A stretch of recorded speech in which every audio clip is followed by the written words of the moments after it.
It's the eve of the Zimbabwe elections. Special Assignment has met up with 3 young Zimbabweans who plan to return to the country of their birth. They're hoping that once they get there, they'll be able to take part in the elections and vote. Our journey to Zimbabwe starts in Yeoville, Johannesburg. Casper Ngwenya has been living here for the past 4 years. During this time, he's never gone back home. If they're saying things are good in Zimbabwe, they change. Even any time, still time I can go back, because even when I'm go back at home, I know there are many things that I can do. It is estimated that almost 3.5 million Zimbabweans live outside its borders. More than 1 million live in Joburg alone. Zimbabwe is on the verge of rebirth. Yes, maybe something's going to come up. So I see Zimbabwe as a pregnant woman. She is going to deliver, I think. As these young men prepare to leave, home is very much on their minds. The 1980s Zimbabwe I used to know was lovely. Awesome. Zimbabwe used to, flow honey milk. We used to afford everything we want.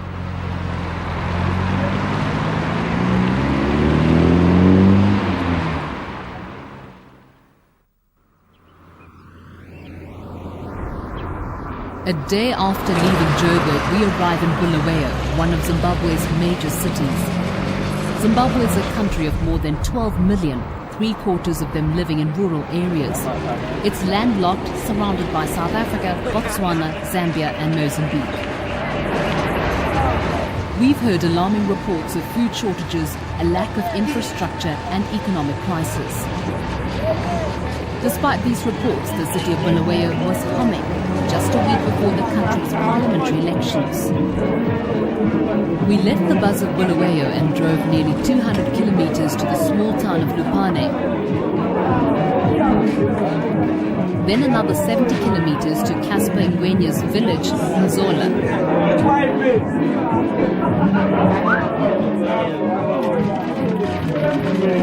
Casper is a 27-year-old activist for the Movement for Democratic Change, the main opposition party in Zimbabwe. 4 years ago, he fled his home for Joburg. He says as an activist, his life was under threat. I was running away from Zanu PF. We jumped the fences, about 4 fences, including the reservoir. Casper knows there's poverty at home, so he saved money from his part-time job in Johannesburg to buy food for his family. They found 5 donkeys crossing the border, running away from Zimbabwe, going to Botswana. It shows that our country now is poor. There is nothing, you can't survive. People, they are dying because of hunger. You can get money, but you can find that there is no meal, there is no bread, there is no sugar. How are you going to survive? You have got your money.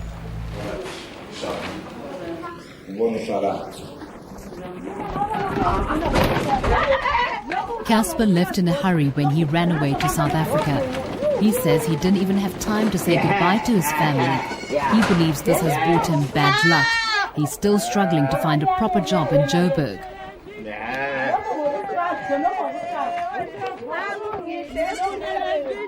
Today, a goat will be slaughtered for his traditional cleansing ceremony. He hopes this will bring him luck and allow him to be at peace with his ancestors.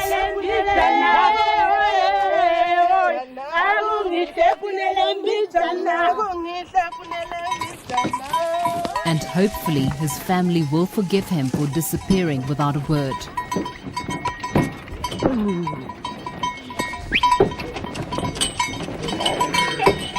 Hello. How are you? Yes. Mbani kamalako. Serious? It's been 4 years since Casper last saw his sisters and brothers and his mother.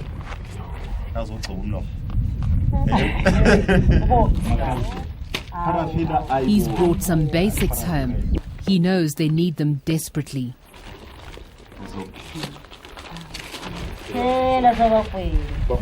Ngibe nokwethuka ngoba umama mina bengamaze nomzimba ongaka and manje embona nje umzimba wakhe ngahle ngabona ukuthi kunobuzima obukhona.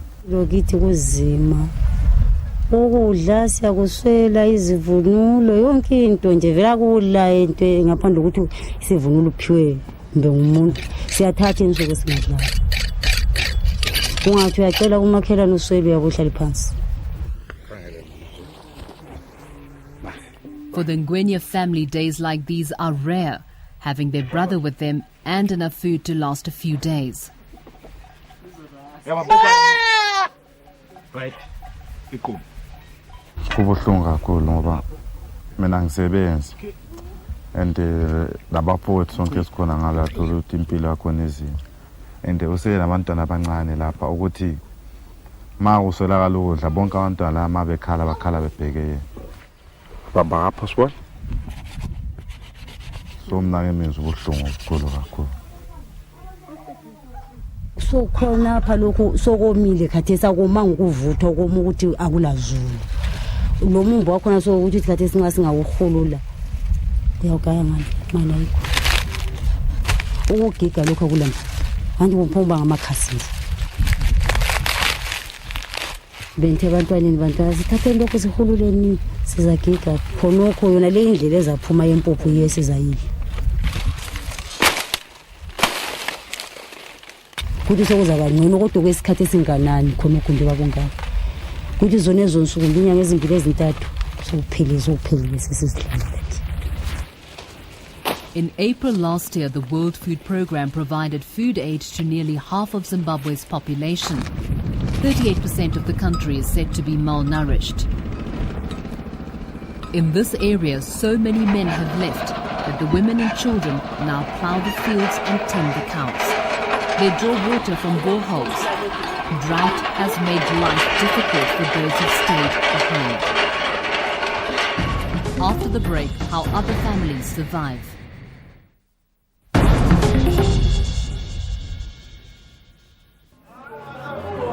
Our journey through Zimbabwe took us to a village called Nyati, about 140 kilometers from Bulawayo. Mbuso Moyo is a graduate of Zimbabwe University. He was once a secondary school teacher here, with a salary of 1.8 million Zimbabwe dollars, the equivalent of 1,400 rand a month. Mbuso left his teaching post last year and went to Johannesburg, looking for greener pastures. 6 years ago, 500,000 skilled Zimbabweans had already left their country. The world is no longer looking at Zimbabweans as the proud and educated lot. When you finish university, you are kind of like having some dreams of becoming somebody in the job market. And so I quickly found the job in this school, and that was a manna from heaven.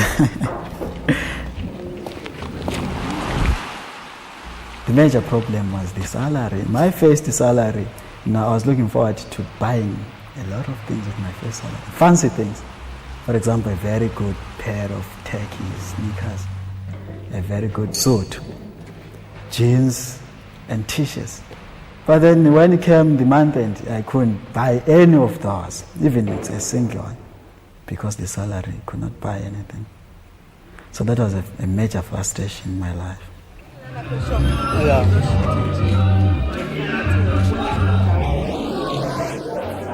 Mbuso knows that once you live elsewhere, you're expected to come home with food.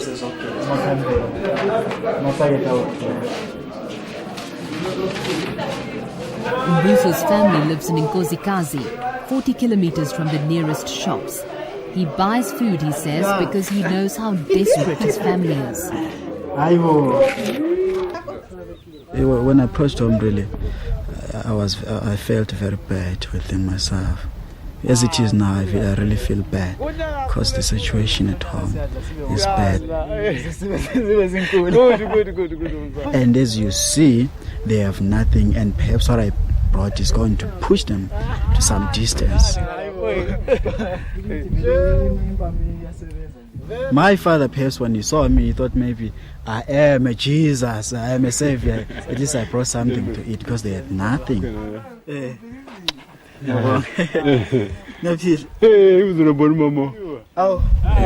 Maybe it's my challenge to do something. Yes. To qualify as a voter, one should have come home to register months ago and be sure to be in the country on the day of voting. Mbuso did all that, but when he got to the polling station, he was disappointed. I'd come to vote, and when I tried to vote, I found that on the voter's roll there were two names, Mbuso Moyo.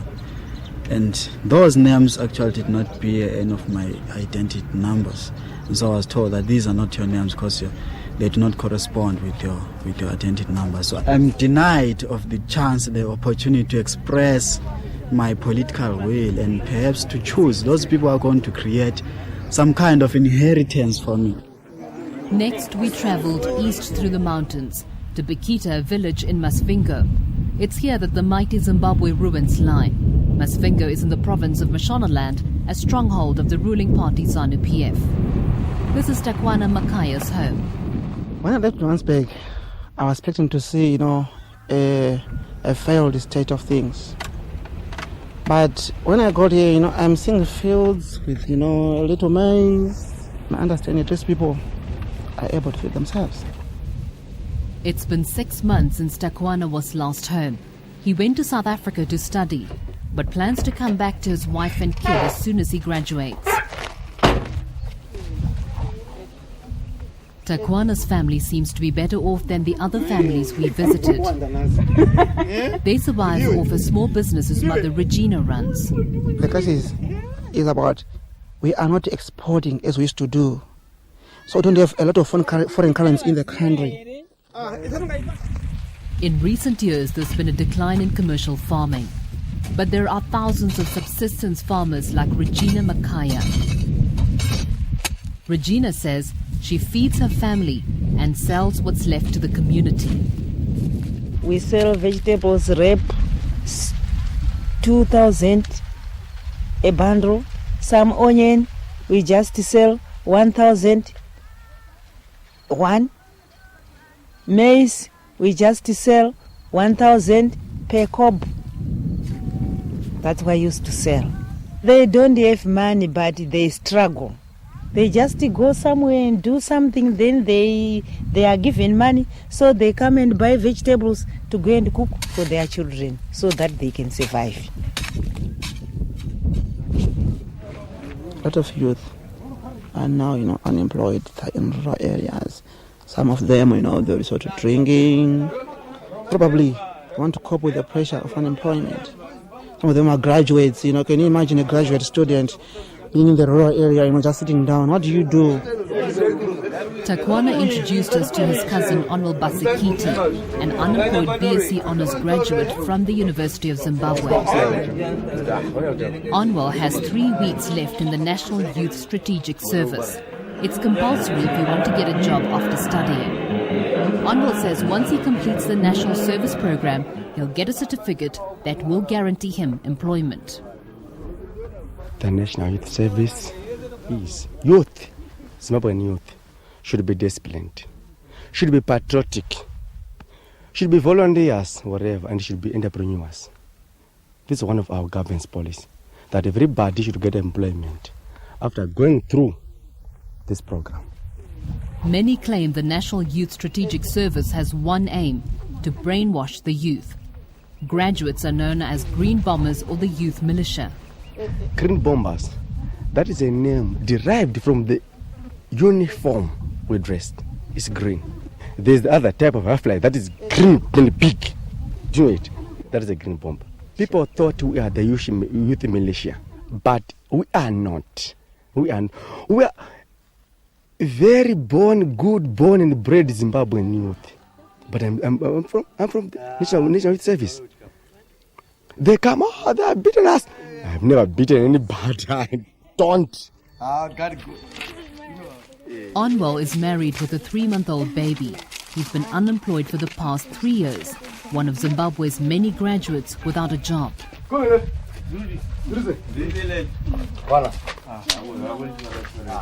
Statistics reveal that unemployment is running at 70%. But Onmo is not fazed by being unemployed, and he doesn't blame the government.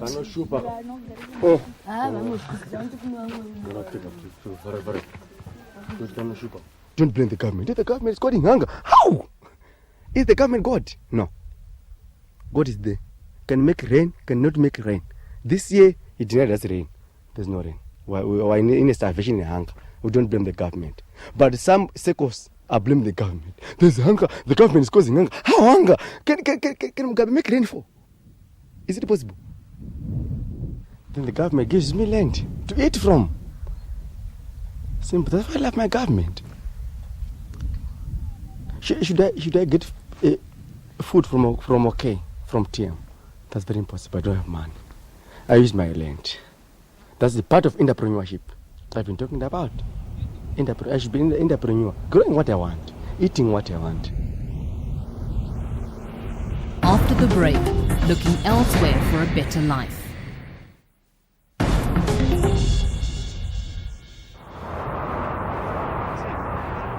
Back in Joburg, we again met up with Mbuso Moyo. He left teaching in Zimbabwe to come here. He says many young Zimbabweans travel to South Africa looking for a better life. Right now, some people would say now Zimbabweans are coming to Johannesburg, they want to congest the city because they want better life, they like Egoli. No, it is not the situation. The situation at home is quite pathetic. That's what is drawing people to Johannesburg. Gracious Chikadaya is also from Zimbabwe. She came to Joburg hoping her diploma would help her get a job.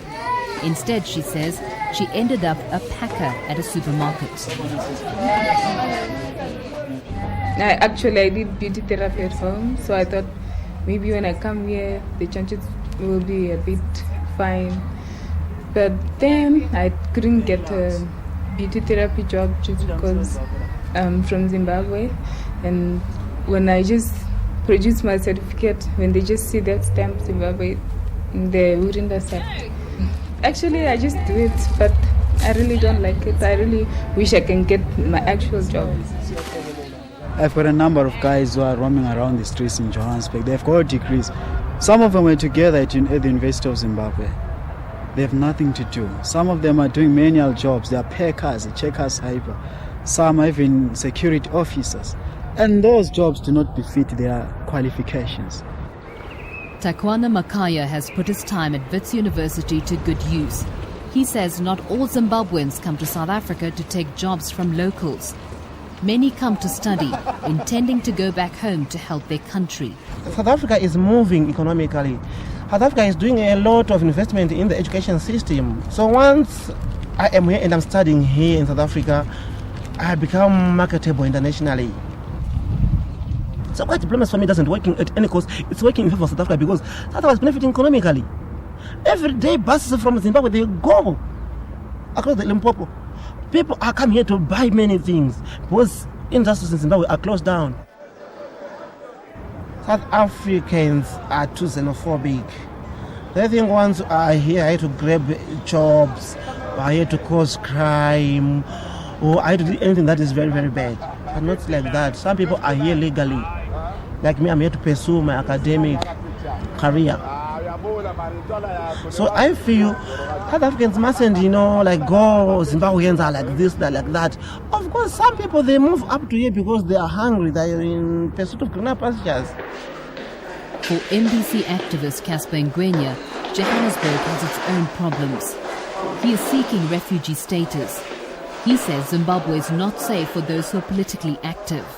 No, South Africans, they are not supporting because most of the times there is this situation that are saying there is no war in Zimbabwe. Even if you try to explain and express the problem of this politics, they are not understanding. Because what we are saying here, we like Zimbabweans, everything in South Africa is money. This is the refugee reception office in Rosettenville on an ordinary weekday. 4,000 immigrants are said to come here daily, desperate to be legal. For this, they need an asylum-seeking permit. Some people get papers. I don't know. I really don't know. I can't explain it. But I wish they can help everyone. We're all Africans.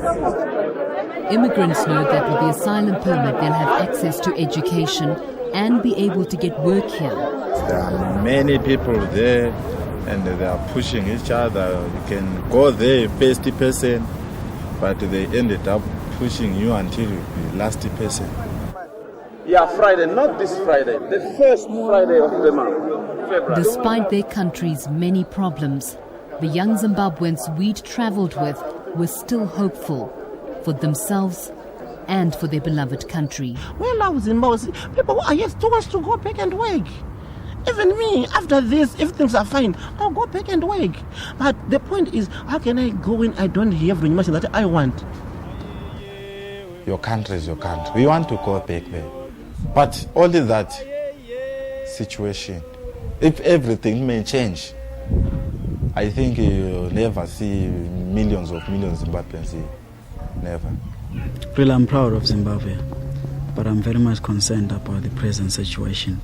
I wish to come back home.